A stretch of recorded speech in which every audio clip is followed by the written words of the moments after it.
মৌত কারো কাছে মিস কল দিয়ে আসে না। দুনিয়ার কোনো ব্যক্তিত্ব নাই, একজন ব্যক্তিত্ব ছিলেন, মৃত্যু যার কাছে পয়লা আসতে হয়েছে।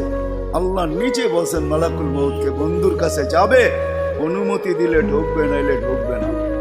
অনুমতি নিয়ে বুকে হাত রাখবে, নাইলে রাখবে না। আমার বন্ধুর অনুমতি ছাড়া হাত রাখবে না বুকে।